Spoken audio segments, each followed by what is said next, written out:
एकता समाचार, हर खबर सबसे पहले। बांसवाड़ा जिले की गढ़ी तहसील के जोहानिया माफी गांव में उस वक्त अफरा तफरी मच गई जब वहां भीषण आग लग गई। आग इतनी भयानक थी कि इसकी लपटें दूर दूर तक दिखाई दे रही थीं और ग्रामीणों में दहशत का माहौल व्याप्त हो गया। घटना की सूचना मिलते ही सागवाड़ा से दमकल की 2 टीमें तुरंत मौके के लिए रवाना हुईं। मौके पर पहुंची फायर ब्रिगेड की टीम ने बिना समय गंवाए मोर्चा संभाला। फायरमैन नीलेश पाटीदार और उनकी टीम ने अदम्य साहस का परिचय देते हुए करीब 2 घंटे की कड़ी मशक्कत के बाद आग पर पूरी तरह से काबू पा लिया। टीम की इस त्वरित कार्रवाई और सूझबूझ की स्थानीय ग्रामीणों द्वारा जमकर सराहना की जा रही है। समय रहते आग पर नियंत्रण पा लेने से एक बड़ा हादसा टल गया और जान माल का अधिक नुकसान होने से बच गया।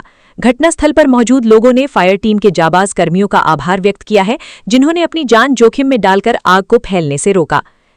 आज हमें एफओ साहब रमेश जी पाटीदार द्वारा हमें ये सूचना मिली थी बांसवाड़ा के द्वारा कि माहीपुल के इस पार में एक गांव है जोहानिया माफी सिंगाड़ा पड़ा करके इनके तो फला पड़ता है, वहां पे मकानों के पास में आग लगी है। सूचना पर नगर पालिका सागवाड़ा के दोनों दमकलें, एक दमकल हमारी माहीपुल के पास में ही थी जो इस तरफ जो पड़ता है हमारा डूंगरपुर जिले में, वहां पे आग लगी थी और वहां आग बुझा करके और एक गाड़ी यहाँ पे आई और तुरंत दूसरी गाड़ी पे हमने मौके पे आग ज्यादा लग रही थी, जिस पर दोनों गाड़ी हमने यहाँ पे मौके पे भेजी और मौके पे जैसे आए तो यहाँ करीब करीब 4 से 5 किलोमीटर का जो एरिया है वो जल गया है और पास में यहाँ 30-40 मकानों की बस्ती है और यहाँ जस्ट पास में अपन जैसे देखे थे इनके बकरिया वगैरह भी है और एक दो केलुपोश मकान है, तो कच्चे मकान है और जिसको हमने रेस्क्यू किया है और बचाया है।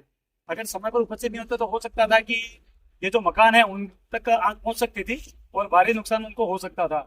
अभी भी पीछे की ओर कुछ आग जल रही है जिसको बुझाने का काम अभी जारी है हमारे द्वारा और वर्तमान में जो मकान के पास में जो आग जा रही थी उसको पूर्णतया काबू पाया गया है। हमारी दोनों फायर ब्रिगेड जो हैं वो आप देख सकते हैं मौके पे यहाँ पे उपस्थित है और जो घरों की ओर आग आ रही थी वो भी बुझा दी है। जो पहाड़ियों के आसपास में जो जहाँ तक हम पहुंच सकते थे उसको पूरी तरह काबू पाया गया है।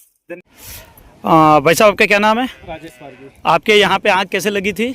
आग लगने का हमको पता नहीं चला, मतलब किस कारण से लगी, लेकिन आग की लपटें जब हमारे घरों तक पहुंची तब हमको पता लगा कि जंगल में आग लग गई है। अच्छा, तो उसके बाद आपने किससे कांटेक्ट किया? कितनी गाड़ियाँ आ रही मौके पे, क्या स्थिति अभी?